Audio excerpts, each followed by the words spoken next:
उद्घाटन शब्द का अर्थ होता है उघाड़ देना, अनावृत कर देना, उठा देना। उद्घाटन शब्द बहुत महत्वपूर्ण शब्द है। उद्घाटन का मतलब होता है उठाना, जागृत करना, अनावृत करना। आज हमारे देश में चाहे राजनीतिक जगत हो, शैक्षणिक जगत हो, सामाजिक जगत हो, साथ साथ धार्मिक जगत हो,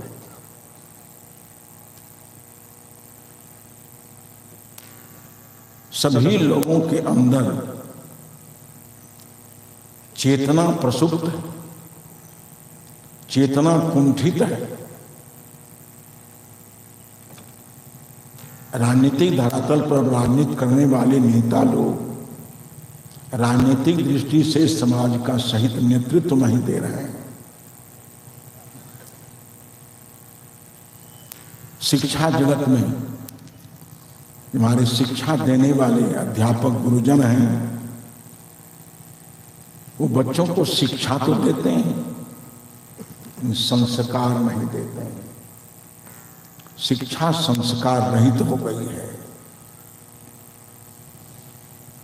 प्रशासन के नाम पर प्रशासक लोग हैं, समुचित रूप से प्रशासकों के द्वारा समाज को प्रशासन नहीं मिल रहा है। हम जो पूजे जाने वाले, नमन करने जो संत गुरुजन हैं,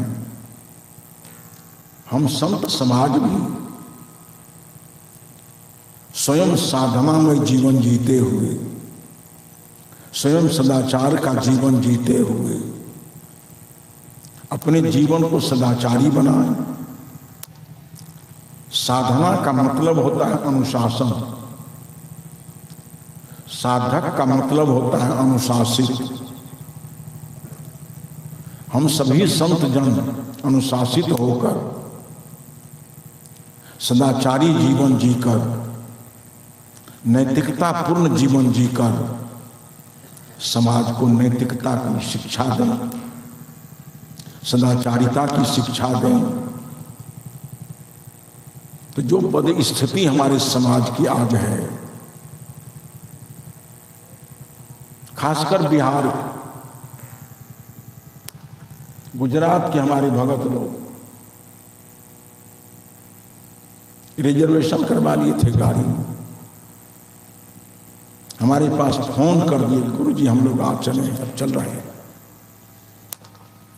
कार्यक्रम प्रारंभ होने के 3 दिन पहले लोगों ने फोन किया कि क्षमा करेंगे, रिजर्वेशन कैंसिल हो गया। कहा क्यों? कहा बिहार के नाम पर बड़ा डर लगता है।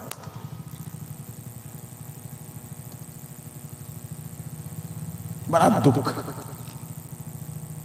उत्तर प्रदेश से जो संत आए रात में, पहली बार बिहार की धरती पर आए थे। बिहार की परीक्षा हो गई, हमारी परीक्षा हो गई, जीवन ज्योति केंद्र की परीक्षा हो गई। शाम को आए बेचारे नित्य क्रिया के लिए, शौचालय में गए, 15,000 का मोबाइल 4 में लटका हुआ था। बिहार का कोई सपूत उसको उठाकर ले गया। यह है बिहार की पहचान।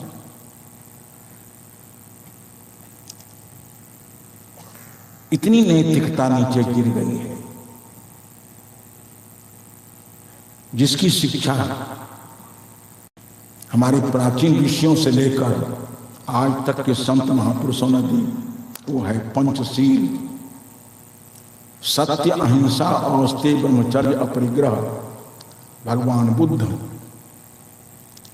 महर्षि पतंजलि और आज के संत भी प्रकारांतर से इसका व्याख्यान करते रहते हैं कि हमारे कर्म में 5 प्रकार के दोष हैं। इतना आप सभी लोग जानें, समझें कि कर्म ही दुनिया में सबसे बड़ी पूजा है। हमारे 6 दर्शनों में मीमांसा दर्शन है, उसने कर्म को ही ईश्वर माना है। कर्मे मीमांसका। आज कर्म सही हो जाए हमारे देश के, जो बद स्थिति समाज की आज है, देश की है, वो बद स्थिति नहीं रहे। साधारण सी बात है, छोटे से सूत्र हैं। हमारे आपके कर्मों में 5 प्रकार के दोष हैं। सबसे पहले झूठ बोलना, अस्तेय चोरी करना,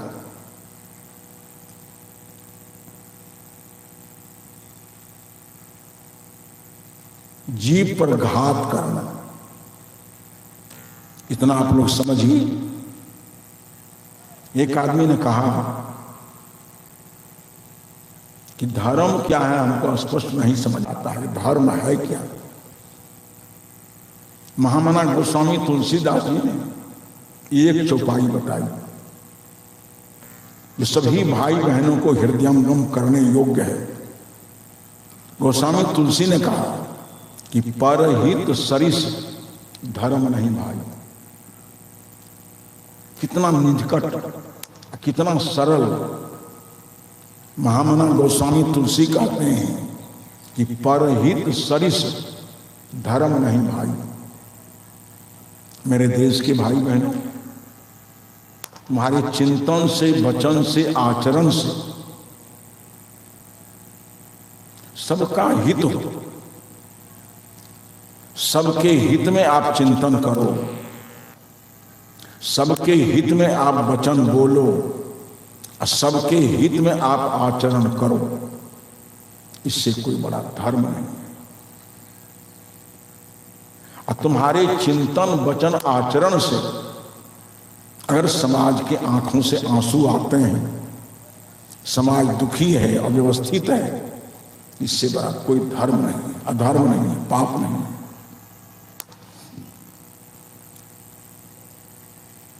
तो सत्य सत्य बोलना, अहिंसा, जीव पर दया करना। महर्षि पतंजलि ने कहा कि तत्रा हिंसा जाति देश काल समयानवच्छिन्ना सार्वभौमा महाव्रतम। जाति देश काल समय से अनवच्छिन्न जो अहिंसा है वो परम धर्म है। आप भारत के वातावरण में जी रहे हो, वेदों की परंपरा में जी रहे हो, उपनिषदों की परंपरा में जी रहे हो, बुद्ध, महावीर, कबीर, गांधी और महर्षि में ही की परंपरा में जी रहे हो। सभी की शिक्षा में, सभी के उद्देश्य में इन महांच महाव्रतों का स्थान है। इसको पंच महाव्रत कहते हैं। महर्षि पतंजलि ने कहा तत्रा हिंसा जाति देश काल समयानवच्छिन्ना सार्वभौमा महाव्रतम। सार्वभौम महाव्रत है, महान धर्म है। क्या? अहिंसा। सदगुरु कबीर साहब बड़े उदात्त भाव से कहते हैं कि जीवमति मारो बापुरा सबका एके प्राण। हत्या कबहू ने छूटी है कोटिन सब पुराण।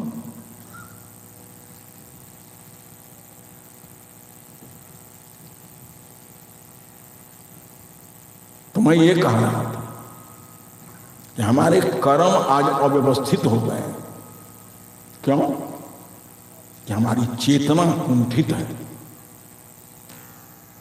उसी कुंठित चेतना को अनावृत करने के लिए, उसी कुंठित चेतना को उद्घाटित करने के लिए ये सत्संग है और उसका प्रथम सत्र का उद्घाटन सत्र है। सबकी चेतना उद्घाटित हो जाए। बड़े बड़े पढ़े लिखे विद्वान लोग हैं, एमए पीएचडी डीलिट किए हुए हैं, देखता हूं हाथ में तंबाकू रगड़ते चले जाए। अच्छे अच्छे विद्वान हैं, शराब नशा में चल रहे। डिग्री ले लेने से, शिक्षा ले लेने से उसकी चेतना उद्घाटित नहीं हुई है। चेतना उसकी अनुद्घाटित है। जिस दिन चेतना का उद्घाटन होगा, वो उद्घाटन होगा। संत विनोबा एक बार बैठे हुए थे। विनोबा जी बड़े मनोविनोदी आदमी थे। उनकी किताबों को पढ़कर, उनके स्वभाव को जानकर, खासकर मैं उनसे मिलने गया था। उनके निकट बैठकर उनके सकल सूरत विचारों को मैंने गंभीरता से देखा। जो भी लोग आते हैं इतना मनोविनोद पूर्ण शब्दों में उनके साथ व्यवहार करते हैं। इतने में एक जमात आ गई। विनोबा जी ने कहा कि आप लोग कौन हैं? आगत बंधुओं ने बताया कि हम लोग शिक्षक हैं, अध्यापक हैं। अब कई भाषाओं के पारंगत विद्वान जब उन्होंने अपना परिचय दिया कि हम अध्यापक हैं, तो क्या विनोबा जी इतना नहीं जानते हैं कि अध्यापन करते हैं तभी तो अध्यापक हैं? उन लोगों ने अपना परिचय दिया कि हम लोग अध्यापक हैं। विनोबा जी ने कहा कि क्या करते हो? कहा अध्यापन करते हैं। कहा अध्यापन का उद्देश्य। बात धीरे धीरे गंभीर होने लगी। विनोबा जी ने कहा कि अध्यापन का उद्देश्य, अध्यापकों ने कहा कि बच्चों को साहित्यिक बनाना। विनोबा जी ने कहा कि आज तक कितने कालिदास पैदा किए हो? तो करते हो, अध्यापक हो, नमन करता हूं। ये विनोबा जी की विनम्रता। बच्चों को शिक्षा देते हो, विद्या देते हो, नम्रता है तुम्हारे प्रति, नमन भी करता हूं। लेकिन उद्देश्य सही नहीं है। शिक्षा का मतलब बच्चों को साहित्यिक बनाना नहीं है। इस सत्संग का मतलब सत्संगियों को कबीरपंथी बना देना नहीं है, संत मत बना देना नहीं है, आर्य समाजी बना देना नहीं है। इस सांप्रदायिक बुद्धि की संकीर्णता में तुम काम कर रहे हो। इस सत्संग का मतलब यही सदगुरु कबीर जीवन ज्योति केंद्र के तत्वावधान में प्रत्येक वर्ष सत्संग होते आ रहे हैं। उद्देश्य ये नहीं है कि सभी लोग कबीरपंथी हो जाएं। सत्संग का मतलब ये नहीं कि हम कबीरपंथी बना दें, किसी को रामानंदी बना दें, किसी को हम आर्य समाजी बना दें, किसी को हम आनंद मार्गी बना दें। विनोबा जी ने कहा कि शिक्षा और सत्संग का मात्र एक उद्देश्य है और होना चाहिए कि मनुष्य के अंतर्निहित चेतना शक्ति को जगा देना। जागरण यहीं आप लोग आए हैं, सभी जगे हुए लोग बैठे हुए हैं यहाँ, सभी अनावृत लोग यहाँ बैठे हुए हैं, सभी उद्घाटित लोग संत महापुरुष यहाँ बैठे हुए हैं। अगर सही ढंग से इनके विचारों को 3 दिनों तक आप सुने, आपकी सोई हुई चेतना शक्ति उद्घाटित होगी। तभी आप लोग देखते हैं कहीं कहीं जब संत गुरुजनों के प्रवचन होते हैं तो दर्जनों लोग जो इसकी चेतना जगी है, सोई हुई थी, आज से साहब हम शराब छोड़ रहे हैं। शराब पी कब रहा था? जब चेतना सोई हुई थी। शराब के हानि लाभ को नहीं समझ रहा था तो शराब पी रहा था। तंबाकू रगड़ने वाले हाथ जोड़कर संकल्प लेते हैं कि साहब आज से हम तंबाकू सेवन करना छोड़ रहे हैं। अरे जिसने तुमको जन्म दिया, पाला पोषा, महर्षि पतंजलि के शब्दों में कि जंग माता पितरों क्लेशं सहेते संभवे निर्णाम न तस्य निष्कृति सख्या कर्तुम वर्षते। एक पुत्र को जन्म देने में, पालने में, पोषने में, विद्वान चरित्रवान बनाने में जो माता पिता की लागत लगती है, अगर 100 वर्षों तो वह पुत्र अपने माता पिता की सेवा करे, उद्धार नहीं पा सकता है। उन पुत्रों की आज चेतना शक्ति इतनी अनुद्घाटित है उसकी चेतना शक्ति इतनी कुंठित है कि पत्थर की पूजा करता है, मिट्टी की पूजा करता है, पेड़ पौधे की पूजा करता है। धरती तल पर सबसे श्रेष्ठतम देव है वो माता पिता है। वेद के ऋषि ने कहा, रात दिन सुनते रहते हो मन पर, मातृदेवो भव, पितृदेवो भव, आचार्य देवो भव। मातृ पितृदेवो भव क्यों? तो माता पिता ने जन्म दिया है। इस संत गुरुजनों ने जीवन जीने की दिशा दी। पहला उपकार माता पिता का है कि सर्वसाधन संपन्न ये जीवन माता पिता ने आपको दिया है। अब दूसरा प्रत्यक्ष आप लोग देख रहे हैं कि जीवन जीने की दिशा हम संत जनों को देख रहे हैं। अगर संत सदगुरु नहीं मिले होते, मैं 10 वर्ष की अवस्था में साधु जीवन आया। साधु जीवन में आने के बाद मेरा विद्यालय, महाविद्यालय, विश्वविद्यालय हुआ। 40 वर्षों तक निरंतर कॉलेज में पढ़ाया। बचपन से मांस, मछली, बीड़ी, खैनी, गांजा, भांग, सिगरेट, जर्दा, पान, चाय पीती।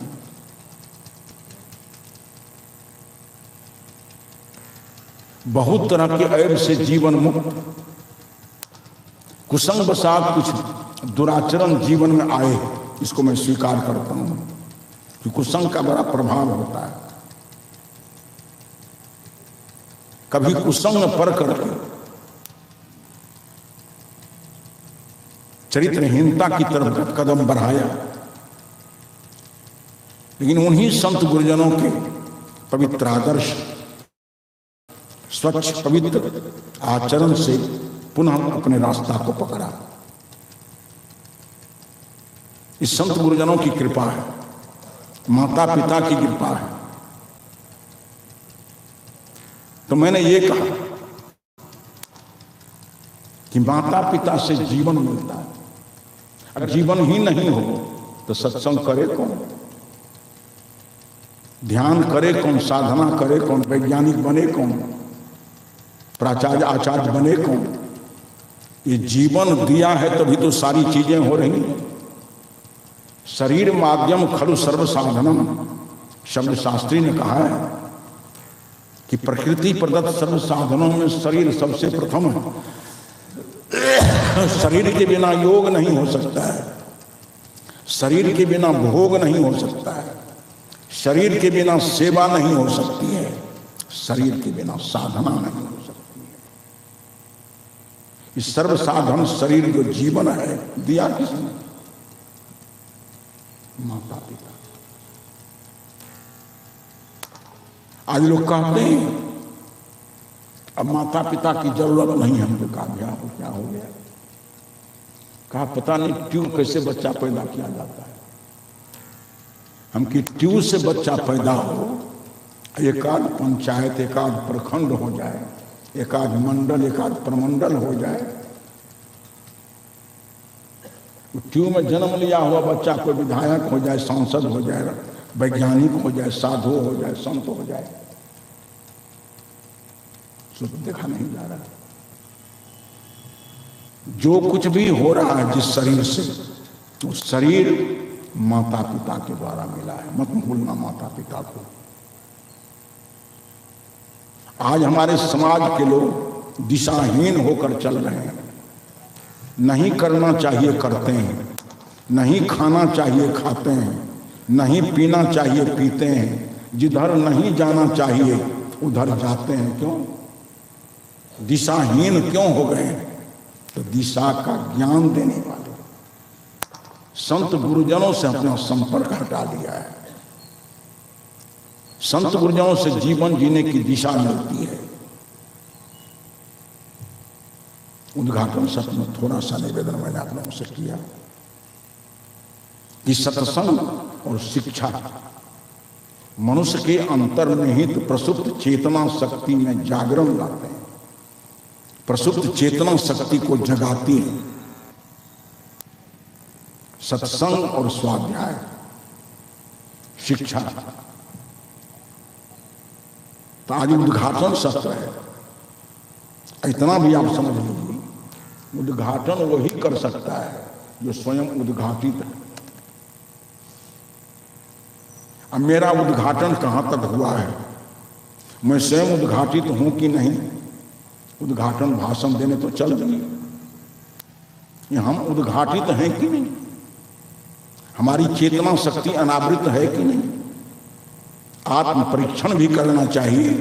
जो उद्घाटन भाषण करे, प्रवचन दे, उद्घाटन की आवश्यकता सबसे अधिक। सारे लोग अनुद्घाटित हो गए हैं, सारे लोगों की चेतना शक्ति प्रकुंठित हो गई है। इसलिए ये त्रिदिवसीय सत्संग समारोह है, महोत्सव है, महाकुंभ है। आज प्रथम दिन है। कोरोना महामारी का भय लोगों को है, इसलिए साहब कार्यक्रम की स्वीकृति नहीं दे रहे थे। हमारे प्रबंधक वर्तमान मुखिया सागर दास जी एसडीओ साहब के गए, कहा लिखित तो नहीं दे सकते। विजय कुमार खेमका जी एसडीओ साहब से फोन किए कि बहुत दिनों से कार्यक्रम होते आ रहे हैं। एसडीओ साहब ने कहा लिखित नहीं दे सकता हूं, जाइए कीजिए, अब बढ़िया से कीजिए, हम आए। फिर भी बहुत लोग रोज मेरे पास फोन कि कार्यक्रम साहब नहीं होगा, कोरोना के चलते। हम कहा एकदम पंडाल बन रहा है। आज तक लोगों ने फोन किया है कि स्टेशन पर खड़े हैं, संदेह है कि जाएं कि नहीं जाएं। हमने कहा कोई भी स्टेशन से घर लौटो, सभी लोग चले आओ, विशाल पंडाल खड़ा हो ऐसा हमारे लिए सारी व्यवस्थाएं हैं। फिर भी प्रथम दिन में उद्घाटन सत्र में जितने भाई लोग, जितनी बहनें, जितने प्रबुद्ध नेता लोग, समाज के सुधारक लोग यहाँ पहुँचे हैं, मुझे खुशी है कि प्रथम दिन में ही इतनी उपस्थिति हो गई है कि उपस्थिति और बढ़ेगी। 3 दिनों तक समागत संत गुरुजनों के विचारों से आप लोग लाभ लेंगे। आप स्वयं सोचें, आप ही लोग लाभ लेंगे सो नहीं है, मैं पूर्ण व्यक्ति हूं सो बात नहीं है। जितने हमारे संत गुरुजन मंच बैठे हुए हैं, सभी लोगों के विचारों से कुछ न कुछ मेरा पथ प्रशस्त होता है। मैं बोलकर चला जाता हूं सो बात नहीं है। आश्रम भी चला जाता हूं तो कुर्सी लगाकर बोल सुनते रहता हूं कि कब क्या कौन बोलते हैं। ज्ञान पर किसी का एकाधिकार नहीं है। ये सभी संत गुरुजन हमारे जीवन पथ को प्रशस्त करने में मुख्य योगदान देते हैं। तो सभी लोग शांतिपूर्वक, एक बात और देखिए, अनुमान कल्पना की बात इस मंच से नहीं होती है।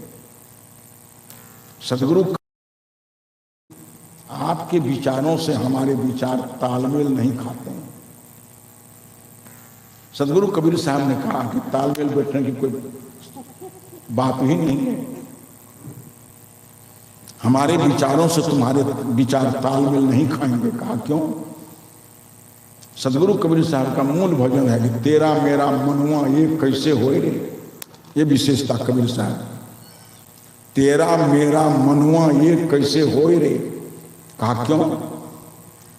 कहा तय कहता कागज की लेखी, मैं कहता निज आंखों देखी।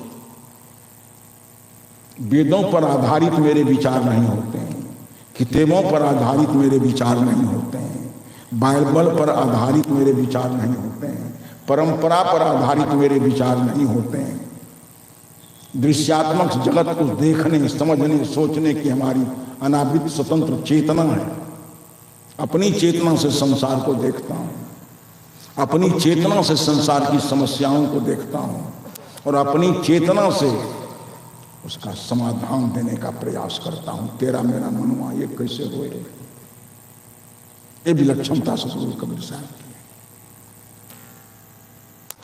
उस सदगुरु कबीर साहब के गुह्यतम विचारों को, जीवनोपयोगी विचारों को, वर्तमान जीवन से संबंध रखने वाले विचारों को देने वाले ये संत गुरुजन आए हुए हैं। मैं विशेष बोलता चला जा रहा हूं। उद्घाटन सत्र है, अंतिम सत्र में, समय में हमारा जितने हमारे संत गुरुजन हैं सभी के प्रति बहुत बहुत कृतज्ञता ज्ञापित करते हुए, बहुत अनुग्रह मेरे ऊपर करते हैं। कहीं पत्र जाता है, कहीं नहीं जाता है। हमारे बाएं दाएं काम करने वाले हमारे संत श्री सजीवन साहब मन बना लिए थे कि नहीं जाना है, कि भूल हो गई, मैं फोन नहीं कर सका। छत्तीसगढ़ मेरे कार्यक्रम चल रहे थे, वहां संत श्री परीक्षा साहब थे, अयोध्या सदगुरु कबीर जीवन मंदिर के अध्यक्ष। वहां लोगों को मैंने कहा कि साहब सभी लोगों की जानकारी में है बात की परीक्षा साहब अयोध्या से आ रहे हैं। लोगों के विचार को, आशा को ठेस नहीं लगे। हम समझे कि काम हो गया। इतने में होने लगी बारिश। अयोध्या से मेरे ही साथ छत्तीसगढ़ गए, अब वहीं रह गए। अब मैंने यहां से फोन नहीं किया, वो समझे कि कोरोना का महामारी कल्याणकारी दृश्य हो सकता है, कार्यक्रम रुक गया होगा। रिजर्वेशन बनाए हुए कैंसिल कर दिए। जब मैंने फोन किया तो कहा साहब तो रद्द कर दिया, तो नहीं जा सकते हैं, रिजर्वेशन बनेगा ही नहीं। लेकिन हमारे संत श्री सजीवन साहब नजदीक में थे। आज ही आश्रम के गेट पर आकर के मैं इनसे कहूंगा कि मेरी भूल हुई तो भील पर आपने वहां भूल क्यों कर दी? मैंने फोन आपको नहीं किया, ये मेरी भूल हुई। आप गेट पर आकर के हमको छोड़कर चले गए, कैसा हुआ? ये मैंने फोन किया, कहा कि साहब मैं आ रहा हूं, हमके अनुग्रह कीजिए, भूल को क्षमा कीजिए। अस्वस्थ रहते हैं। सजीवन साहब चले आए, गौरव साहब चले आए, अभय साहब को तो आप लोग हर एक वर्ष जानते हैं, जगह जगह जानते हैं। अभय साहब आ गए। अमेरिका, इंग्लैंड में घूमने वाले लोग जो आपके मंच के सामने है, साधारण नहीं है। विदेशों में इनके कार्यक्रम होते रहते हैं, अमेरिका जाते हैं, इंग्लैंड जाते हैं। मैंने फोन नहीं किया, इससे बड़ा अनुग्रह और क्या होगा। कल इन्होंने फोन किया मेरे पास कि परसों कि साहब कार्यक्रम हो रहा है, हमको हो तो रहा है, कहा मैं आ रहा हूं। इतना अनुग्रह हमारे पर संत लोग करते हैं। सभी संत महापुरुष तपे तपाए शिक्षा इनके पास है, साधना इनके पास है। शिक्षा साधना का समाहार इनका जीवन है।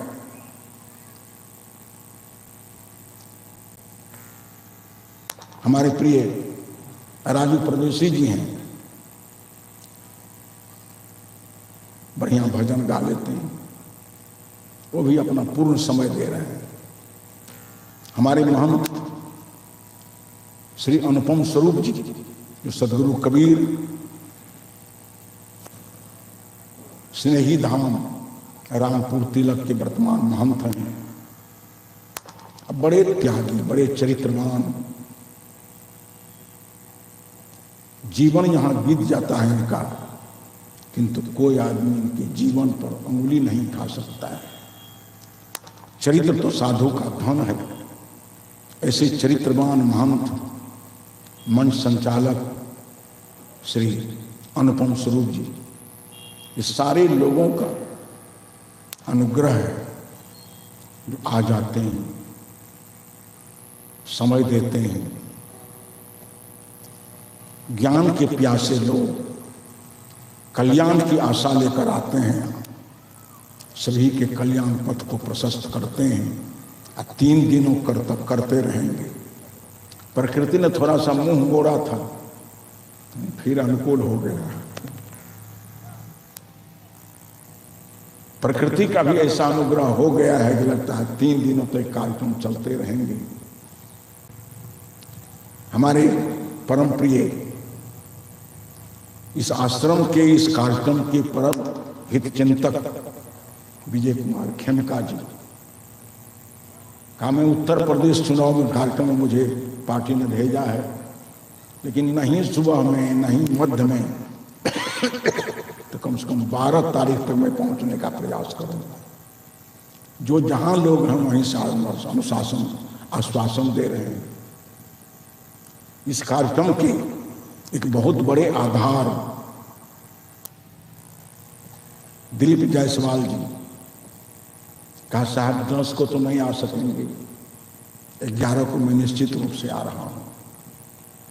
पूर्व विधायक हैं दिलीप यादव जी, उन्होंने फोन किया कि निश्चित रूप से हम 10 नहीं तो 12 को आ जाए, 11 को चले जाएंगे। सभी लोग जो जहां हैं वहीं से आश्वासन दे रहे हैं कि आ रहे हैं। सभी लोगों का मेरे ऊपर अनुग्रह है। ये भाई जी चले आए,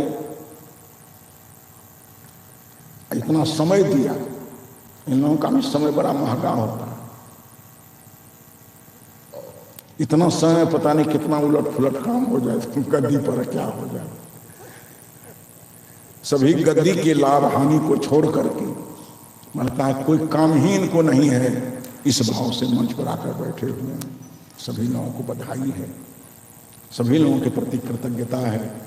इसी तरह से अनुग्रह, इसी तरह से आप लोगों का हार्दिक सद्भाव बना रहे इस आश्रम के प्रति। मैंने तो सोचा था, बल्कि अभी भी सोच ही रहा हूं कि अभी कार्यक्रम की पूर्णाहुति हो जाए। प्रोफेसर कुलदीप यादव बैठे हुए हैं, उन्होंने कहा कि यहीं करे छी जहां बंद कर देवे, यहाँ की बस के बात छी। यूनिवर्सिटी प्रोफेसर हैं, उन्होंने कहा ये जो बात यहाँ दावा करे छिए कि हमें आप छोड़ देवे, यहीं करे छिए हमरा आर के, हमरा आर के छोड़बे तब नहीं कार्यक्रम बंद हेतै। यहाँ देह छोड़ देवे तैयो ये कार्यक्रम बंद नहीं हेतै। प्रोफेसर कुलदीप यादव ने कहा। इस सारे लोगों का हृदय से अनुग्रह इस आश्रम के प्रति, इस कार्यक्रम के प्रति, साथ साथ मेरे प्रति है। सभी लोगों के हृदय स्वस्थ जीवन हो, सफल जीवन हो, समृद्ध जीवन हो, सभी तरह से सभी भाई बहनों का सफल जीवन हो, यही शुभकामना करते हुए अपनी बातों को विराम दे रहा हूं। बोलिए सद्गुरुदेव की जय।